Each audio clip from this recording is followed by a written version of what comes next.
Shalom BRC Family, perkenalkan saya Christine. Saya dan keluarga sudah cukup lama tertanam di IRC Sawangan.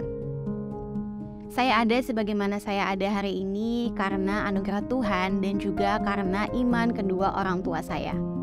Untuk saya dapat bertumbuh secara pribadi di dalam Tuhan dan memegang teguh iman, Tuhan mengajarkan saya melalui pengalaman-pengalaman dalam hidup saya pribadi. Di awal tahun sebagai orang percaya, kita semua tentunya tahu itu adalah waktunya kita untuk memberikan persembahan ucapan syukur kita dan juga buah sulung kita kepada Tuhan melalui wadah gereja.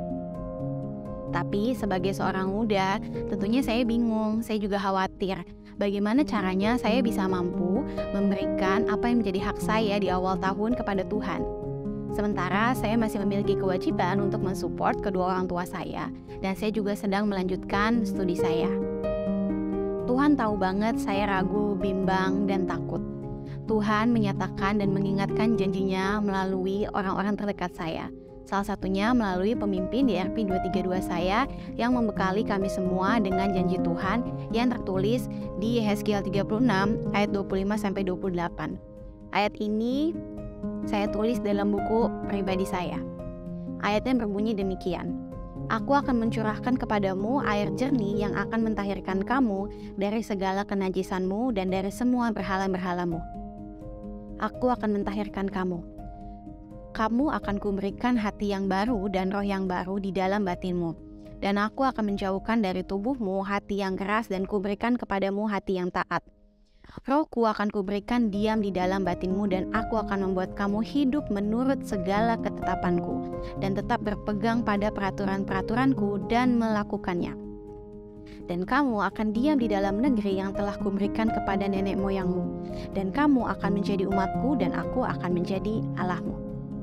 Kemudian di awal tahun pada ibadah perdana di 2023, Tuhan juga mengingatkan saya dengan janjinya Tuhan melalui Mazmur 37 ayat 29a. Orang-orang benar akan mewarisi negeri. Ayat ini saya dapatkan dari Roti di Perjamuan Kudus. Singkat cerita, tiba saatnya untuk saya memberikan apa yang menjadi hak saya melalui wadah gereja. Kekhawatiran saya tidak hilang begitu saja. Tentunya saya juga tetap takut dan bingung dan bimbang bagaimana saya melanjutkan hidup saya kemudian. Tapi ternyata tanpa sepengetahuan saya, Tuhan bekerja. Tuhan bekerja melalui seorang teman di kampus saya yang image-nya ini cukup buruk. Dan dia ini tuh dianggap seseorang yang tidak dapat dipercayai. Ternyata dia memberkati saya melalui sebuah proyek. Awalnya saya dan tim juga ragu, apakah kami bisa bekerja sama dengan dia? Karena orangnya ini susah dipercaya. Tapi singkat cerita, proyeknya deal dan saya mampu melanjutkan kehidupan saya hingga hari ini. Mungkin kita berpikir ketika kita memberikan apa yang menjadi hak kita, kita kehilangan semuanya. Tapi bagi saya tidak demikian.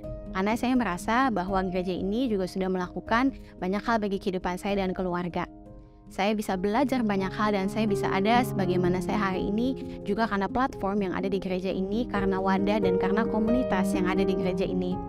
Jadi sudah sepatutnya, sudah sebaiknya saya mengembalikan apa yang menjadi hak Tuhan dan hak gereja ini. Toh pada akhirnya itu akan dikelola untuk gereja ini dan bagi kebaikan kita semua. Saya juga percaya janji Tuhan juga bisa digenapi bagi hidup Bapak Ibu Saudara dan teman-teman yang menyaksikan video ini. Asal kita mau mengosongkan diri kita dan kita juga mau memberikan ruang kepada Tuhan untuk Tuhan boleh berkarya dalam hidup kita. Dan jangan takut untuk melepas hak kita kepada Tuhan, karena Tuhan yang mempunyai hidup kita, bukan kita. Tuhan Yesus memberkati.